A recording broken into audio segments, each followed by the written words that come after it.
Hi guys, this is Nature of Matter 106, and we're just continuing on our look at intermolecular forces. And this is just part one, and I'm just going to talk about types of dipoles and then the types of intermolecular forces that exist. In part two, I'll go into strength of intermolecular forces. Okay, so we're going to start off with the two types of dipoles. And a dipole is just the presence of partial negative and partial positive ends in a molecule. So I drew like a little oval over here, and we would have one side where all the electrons are gathered, which gives us a partial negative, and then the lack of electrons over here would give us a partial positive. Okay, so there are two kinds of dipoles that can exist. One is a permanent dipole. So we got the Super Bowl going on in the background here, so if you hear the football commentary, that's what's going on.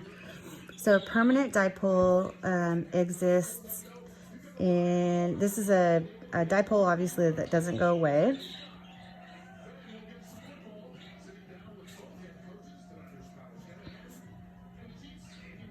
And these exist in polar molecules. And we learned all about polar molecules last year. These are molecules that have one side of the molecule has a very electronegative element.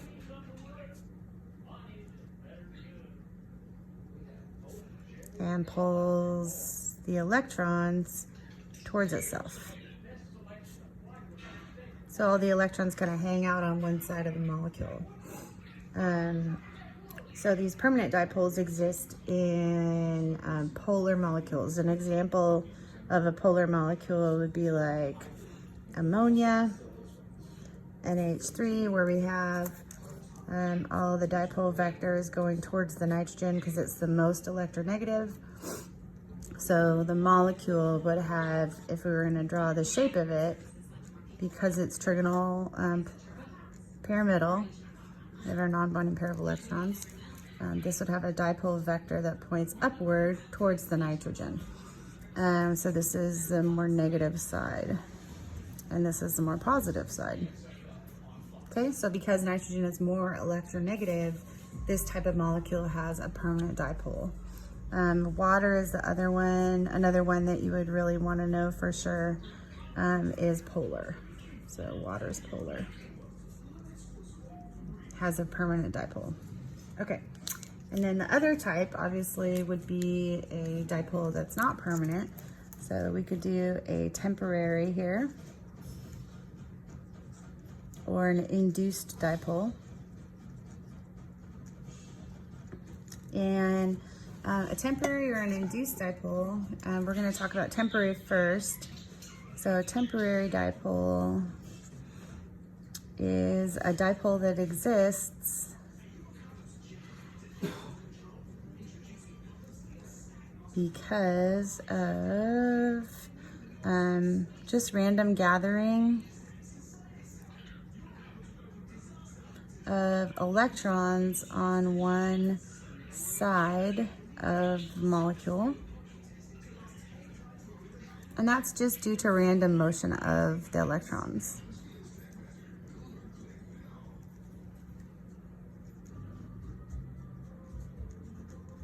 Okay, so they're temporary, they don't hang around, where a permanent dipole stays for a long time or stays forever.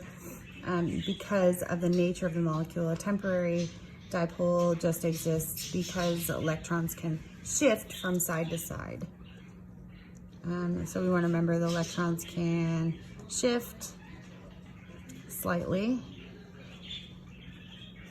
within the molecule. Therefore, they can gather on one side. Instantaneously,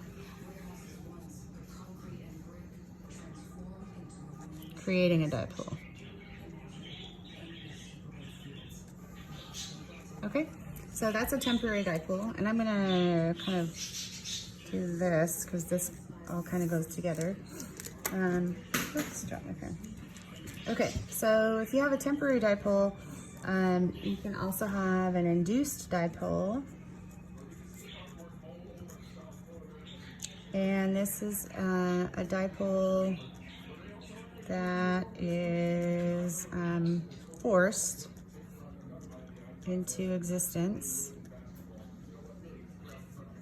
because of a dipole on a nearby molecule. So for instance, if we have two molecules, let's say we have a molecule with a dipole, and then we have a molecule without a dipole, so no dipole. So this guy's electrons are spread evenly throughout the molecule, and this guy's electrons are all gathered on one side. And it doesn't matter if this is temporary or permanent, whatever. If this dipole exists and molecule A comes up next to molecule B, because all these electrons are here, these electrons are going to run to the other side of the molecule. So we would say the electrons in B shift away from the electrons in the adjacent molecule. Okay, and this creates a dipole in molecule B.